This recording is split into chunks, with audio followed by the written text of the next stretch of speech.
তো যাই হোক, এই গরমের মধ্যে এইভাবে আপনারা অনেকক্ষণ ধরে এসে দাঁড়িয়ে আছেন। আমার টাইম দেওয়া ছিল 4:30, সে জায়গায় এসে নামাজ পড়ে স্টেজে আসতে 5টা বেজে গেছে। আমি প্রায় জাম পেয়েছি ঘটকপুকুর থেকে একভাবে ঘটকপুকুর থেকে গাড়ি চালানোই যায়নি, 5-10 করে আসতে হয়েছে। ওই জন্য সময় লেগে গেছে, না হয় হয়তো 4টায় চলে আসতাম। কেন ওই আলী শাহ ও অনেক করে বলেছিল ওর বাড়িতে একবার যাওয়ার কথা, কেন ওর বাড়িতেই আমি দেখতে এসেছিলাম। সব আপনারা জানেন, কথা বুঝে আসছে। ও আমার অ্যাকচুয়ালি আহলে সুন্নাত ওয়াল জামাতের ছেলে ছিল, সংগঠনের ছেলে ছিল। সেই দেখতে আসাতে আজকে কি জুলুমের শিকার হতে হয়েছে, কিন্তু এতে আফসোস করলে হবে না। আরে আমি কোথাকার কে? আমার হোসেন কাকু কুফায় যাচ্ছিল মেহমানের বাড়িতে, কুফায় যাচ্ছিল মেহমানের দাওয়াতে, কারবালায় তেনাকে এদিকে জুলুম করেছে না করে? তাহলে আপনি হোসেনি দাবি করবেন আর আপনার উপরে জুলুম হবে, মন খারাপ করলে হবে না। ধৈর্য ধরে আল্লাহর উপরে ভরসা করে মজবুত হয়ে থাকতে হবে। আজকে ধৈর্য ধরে আল্লাহর উপরে ভরসা করে মজবুত হয়েছিল। 6 বছর হয়তো সময় লেগেছে, কিন্তু আজকে এসে পৌঁছেছি না পৌঁছাইনি। কিন্তু সেই জালিম কোথায়? জালিমের খবর কি? জালিম কোথায় গেল? আরে জালিম তো শুধু দুনিয়াতে ভালো জায়গায় আছে এখনো, যদি ওকে না তুলে নিত, ওকে খুঁজছিল অনেকে। ও বেঁচে গেছে, দুনিয়ার খাতিরে বলছি। ওর কিন্তু এখনো হাকিকতের বিচার হয়নি। ওর বিচার আল্লাহ দেখালে দেখবেন আপনারা। কেন রোজার মাসে মানুষের ইফতারে লাথি মেরেছে, মায়ের পেটে সন্তান ছিল সেই মায়ের পেটে লাথি মেরেছে। ওর বিচার এখনো কিছু হয়নি। ওর বিচার দুনিয়ার কোন হুকুমত করতে পারবে না। ওর বিচার সেই মহান সৃষ্টিকর্তা রব্বুল আলামিন যখন করবে সেটা দেখবে তোমরা। যাই হোক, বলে যাচ্ছি আপনারা ধৈর্য ধরবেন, সবর করবেন। ইনশাআল্লাহ একটা দিন আমাদেরকে আল্লাহ সাহায্য করবে, আরো সাহায্য করবেন। এত সবে দরজা খুলেছে, ইনশাআল্লাহ আগামীতে আরো সাহায্য আসবে, আরো সাহায্য আসবে। কথা বুঝছেন তো নাকি? হ্যাঁ, আরো সাহায্য আসবে। কেন যেটা এসেছে ওটা বড় বড় মনে করছে, ও বেশি দিন নয়, বেশি দিন নয়। যাই হোক, একটু যদি ধৈর্য ধরতে পারো আর ঠিকভাবে যদি চলতে পারো, ফলো যদি করো, যেভাবে গাইডলাইন দেবো যদি মানো, আগামী দিন তো আমাদের সময় আসছে, এরপরেই তো আমাদের সময় আসছে। কিন্তু মনে রেখে দিও, ঈদ আর আদার জন্য না হয়ে যায়। এখন আবার নতুন করে সব অনেক তরুণী বেরোবে। আর কোনো দিকে নয়, ডাইরেক্ট সুজা ভাইজানের সাথে আছেন তো? হাত তুলে বলো, আনন্দ করে আল্লাহকে সাক্ষী রেখে বলছো, একে অপরের পাশে দেখো হাত তুলতে বাকিয়েছি। যদি বাংলাটাকে ঝগড়া নয়, শুধু চিনে নাও আমাদের নয়, তাই তো নাকি? চিনা দরকার আছে না? না, তো যা আসেন, একটু ছোট করে দোয়া করবো, একটু কষ্ট করে বসুন। দরুদ শরীফ আল্লাহ।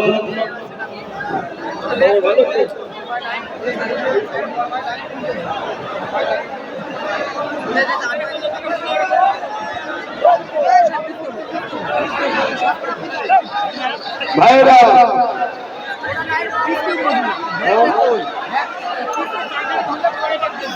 সেই যে বাইক, তার মধ্যে থেকে 6টা জোগাড় হয়েছে। কথা বুঝলেন? এই ভাই বসতে যদি অসুবিধা হয় তাহলে দাঁড়িয়ে দাঁড়িয়ে দোয়া করবেন, দাঁড়িয়ে যাইতে হবে, কেন বসতে পারছে না, দাঁড়িয়ে যাই। এই 6টা জোগাড় হয়েছে। আমি আশা রাখবো যারা নেতৃত্ব আছে বা প্রশাসন ভাইরা আছে, তারা বিষয়টা আরো দেখবে, যাতে করে বাকিগুলো জোগাড় করা যায়। কথা বুঝে আসছে? যাই হোক, আসেন একটু দোয়া করে দিলাম। কষ্ট করে আমার ভাইরা এই গরমের মধ্যে, আল্লাহ এই সেই শান্তি আর মা যেখানে আপনার নবী বলেছিলেন কেউ যদি বিমারিকে দেখতে যায়, অসহায়কে দেখতে যায়, আল্লাহ তার উপরে আপনি রহমত দেন। এক অসহায়, তার উপরে জুলুম হয়েছিল, দেখতে এসেছিলাম, এসে যে অন্যায় যে অত্যাচারের শিকার হয়েছিলাম, আজকে সেই মাঠে 6 বছর পর আল্লাহ আপনি আমাকে নিয়ে এসেছেন, আপনার শুকরিয়া আলহামদুলিল্লাহ। যতজন মানুষ যেখান থেকে এসেছে সকলকে সুস্থভাবে ঘরে পৌঁছে দেবেন, প্রত্যেককে সুন্দর জীবন দেবেন, প্রত্যেককে হাসি খুশিতে রাখবেন, প্রত্যেককে তিনি আখিরাত কল্যাণ দেবেন। তাম পৃথিবীর বুকে আপনি শান্তি দেন, খাস করে ভাঙড় ক্যানিং এর মানুষের উপরে রহমত করুন। এছাড়া বাংলা ও আমার দেশে প্রতিটা জায়গাতে আপনি শান্তি দেন। আয় আল্লাহ, আমার দেশের সার্বভৌমত্ব নিরাপদে রাখেন, আমার দেশের সর্বধর্মের মানুষকে ভালো রাখেন, নিরপেক্ষ রাখেন, নিরাপদে রাখেন। আমার দেশের সেনাবাহিনী, বিএসএফ বাহিনী, পুলিশ বাহিনী, তাদেরকে নিরাপদে রাখেন, নিরপেক্ষ রাখেন, ভালো রাখেন। আয় তামাম কায়নাতের সৃষ্টিকর্তা মালিক, আপনার কাছে ভিক্ষা চাই, এই বগুড়া সহ ক্যানিং পূর্ব সহ দক্ষিণ 24 পরগনা সহ আমার পশ্চিম বাংলায় প্রতিটা বাড়িতে আপনি রহমত দিন, প্রতিটা বাড়িতে ছেলে মেয়ে পরিবার বাচ্চা নিয়ে সুখে শান্তিতে রাখে, অভাব অনটন দূর করে দিন, খোদার নিবারণ ব্যবস্থা করে দিন। আল্লাহ আমার মা বোনদের সংসারে শান্তি দেন, অভাব অনটন দূর করে দিন। খাস করে কাঁচিয়া গ্রামে আপনি রহমত করুন। আজ এই গ্রামের মানুষ কত অত্যাচার, কত জুলুম স্বীকার করে আল্লাহ আজ তারা এই মাহফিলে আজকে খুশি মনে করতে পারছে, তাদেরকে আপনি সুযোগ দিয়েছে। আল্লাহ আপনি রহমত করে, দয়া করে, মেহেরবানি করে তাদেরকে আপনি কামিয়াবি দিয়ে, তাদেরকে শুধু শান্তিতে রাখেন, তাদের পরিবার বাচ্চাদের ভালো রাখেন, তাদের সংসারে অভাব অনটন দূর করে দিন। খাস করে আমার আলিশাকে ভালো রাখেন, তার আব্বা আম্মাকে ভালো রাখেন, তার ঘরে আপনি শান্তি দেন। কত অত্যাচার স্বীকার করেছে আল্লাহ, জালিমদের বিচার আপনি করুন। আল্লাহ আরো বিচার দেখতে চাই। আল্লাহ আল্লাহ আপনি বিচার করছেন, আরো করুন। আল্লাহ হাবিবের খাতিরে আপনার এই মুহররমের মাসে ইমাম হোসেন পাক হুজুরের ওসিলায় দোয়া চাই, আল্লাহ আপনি জালিমদের বিচার করুন। আল্লাহ আয় আল্লাহ হাবিবের খাতিরে রহমত করে, দয়া করে প্রতিটা মানুষের বিমারকে শিফা করুন, অভাব অনটন দূর করুন। কে কে আশায় হাত তুলেছে আল্লাহ আপনি কবুল করে দিন। আল্লাহ প্রত্যেকের মনে নেক তামান্নাকে আপনি কবুল করুন। যারা কান্না দেয় সুপাত পারমিয়ে দিন, যারা ঋণ গ্রস্ত আছে ঋণ থেকে মুক্তি দিন। আল্লাহ আয় আল্লাহ আজ দেশ স্বাধীন হয়েছে, ৭৯ বছর হতে চলেছে, ৭৯ বছর চলছে। এই ৭৯ বছর ধরে আমার কম বারবার ঠকেছে, কখনো এর পেছনে, কখনো তার পেছনে, কখনো এর পেছনে। আল্লাহ এই ভাষা থেকে আমার কমকে ঐক্যবদ্ধ হওয়ার তৌফিক দিন, এই জাতিকে আপনি জাগান। আল্লাহ তাই হাবিবের খাতিরে আপনার নবী বলেছে কুরাইশ বংশের নেতৃত্ব মানতে। আল্লাহ কুরাইশ বংশের ছেলে নওশাদকে কামিয়াবি দান করুন। আল্লাহ পুরো মানুষ জাতির জন্য কামিয়াবি দান করুন, বাংলার মানুষের জন্য কামিয়াবি দান করুন। লোক লালসা ভুল রাস্তা থেকে দূরে রাখে, সঠিক পথে চলার তৌফিক দান করুন। আয় আল্লাহ মানুষের জন্য, গরিবের জন্য, আপনার সৃষ্টির জন্য আমি কথা বলি, এই আলোচনাকে আপনি কবুল করেন। ইসলামের আলোচনা প্রচার আমি করে বেড়াই, আল্লাহ এটাকে আপনি কবুল করুন। হাবিবের খাতিরে রহমত করে ভুল ভ্রান্তি মাফ করে দিন। আল্লাহ আমার নলেজকে কবুল করুন। আল্লাহ হাবিবের খাতিরে যারা পড়াশোনা করছে উচ্চ শিক্ষায় শিক্ষিত করুন, যে যা আশা নিয়ে এসেছে আশাকে কবুল করেন।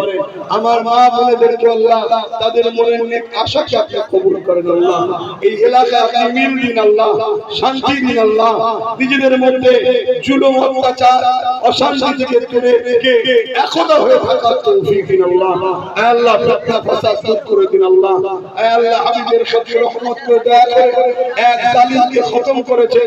আল্লাহ এরাও জুলুম করছে, এদেরকে আপনি খতম করে দিন। আল্লাহ আল্লাহ হাবিবের খাতিরে রহমত করে আপনার কাছে ভিক্ষা চাইছি, আপনি আমাদেরকে সাহায্য করুন। আল্লাহ আপনি আমাদেরকে পরীক্ষা নিচ্ছেন, এই পরীক্ষায় ধৈর্য, সবর, ন্যায় নিষ্ঠার সাথে চলে পাস করার তৌফিক দান করুন। এই জলসা কমিটিকে কবুল করুন, প্রতি বছর সুন্দর করে করার তৌফিক দান করুন।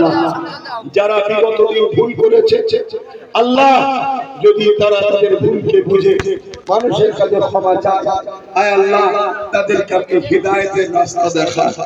যদি হিদায়াত কপালে না থাকে, আল্লাহ জুলুম মুক্ত ক্যানিং, জুলুম মুক্ত ভাঙন, জুলুম মুক্ত বাংলা, আয় আল্লাহ আপনি সেরকম সমাজ তৈরি করে দিন। আল্লাহ আল্লাহ আল্লাহ সবই পারে, আপনার কাছে দোয়া চাই, আল্লাহ আপনি ব্যবস্থা করে দিন। আল্লাহ ক্যানিং এর প্রত্যেকটা মানুষের বাড়ি, নিরীহ অসহায় গরিব মানুষ, খেটে খাওয়া মানুষ, শ্রমজীবী মানুষ, দিনমজুরি মানুষ, প্রতিটা বাড়িতে হাসি দিন। আল্লাহ অভাব অনটন দূর করে দিন। আল্লাহ আল্লাহ কত বছর জুলুম সহ্য করবে মালিক, আল্লাহ এদেরকে আপনি ব্যবস্থা করেন, এদেরকে আপনি সাহায্য করেন। আল্লাহ এদেরকে ছেলে পুলে পরিবার নিয়ে একটু হাসিতে নিশ্চিন্তায় থাকার ব্যবস্থা করে দিন। আল্লাহ কত মানুষের উপরে জুলুম অত্যাচার হয়েছে, সেই সব মানুষকে আল্লাহ আপনি জীবনের গুনাহ মাফ করে দেবেন। আল্লাহ ওই মুসলিম অসহায় মানুষের জীবনের গুনাহ মাফ করে দেবেন। আল্লাহ আল্লাহুম্মা ইহদিনা সিরাতাল মুস্তাকিম, আল্লাহুম্মা নাজাত ফিতনাতুদ দুনিয়া, আল্লাহুম্মা নাজাত খারুল আযাব, আল্লাহুম্মা নাজাত মিনান নার। আমিন আমিন আমিন। এই অত্র এলাকায় আল্লাহ যারা আমার সম্মানীয় হাজী সাহেব আছে, নামাজি মুসল্লি আছে, অনেকে হয়তো আমাদের সঙ্গে মিলতে চাইতো, হয়তো ভয় পাচ্ছ না। আল্লাহ কার দিলে কি আছে আপনি জানেন, তাদের সবাইকে এক হয়ে চলার ব্যবস্থা আল্লাহ আমার ভাই নওশাদকে করে দিন। আল্লাহ আমিন আমিন আমিন। বারহাকাল মাদি লা ইলাহা ইল্লাল্লাহ মুহাম্মাদুর রাসূলুল্লাহ সাল্লাল্লাহু আলাইহি ওয়াসাল্লাম। মুসাবার জন্য কেউ ইন্তজার করবেন না, কথাগুলো শুনুন, আস্তে আস্তে যান, আলোচনা উন্নতি হবে। এটা একটা স্মৃতি, মনের 6টা বছরের ইচ্ছা, সেই ইচ্ছা আজ পূরণ হয়েছে, আল্লাহ কবুল করেছে। বাকি দিয়ে জলসা হবে। আম্মা বোনেরা, আপনারা সম্মানীয় জিনিস দূরত্ব বজায় রেখে যে যার ঘরে ঘরে আস্তে আস্তে যান। মায়েরা যান, কত সুখী হয়। আমার বড় ঠান্ডা গরম হলেই সমস্যা হয়, এসএস থেকে নাড়তে হবে। কথা বুঝে আসছে? আম্মা বোনেরা, আপনারা একটু আস্তে আস্তে দূরত্ব বজায় রেখে, যেন আপনারা সম্মানের জিনিস, সম্মানটা নিজে থেকে বজায় রাখবেন, এবং বাপ ভাইয়েরাও খেয়াল রাখবেন, মা বোনদের দিকে খেয়াল রাখবেন। সেদিনও কিন্তু আমি একাই বেরিয়ে এখান থেকে গিয়েছিলাম, আজও আমি একা বেরিয়েই যাব। আমার সঙ্গে কিন্তু কেউ পিছু পিছু যাবেন না, যে যার মতো আস্তে আস্তে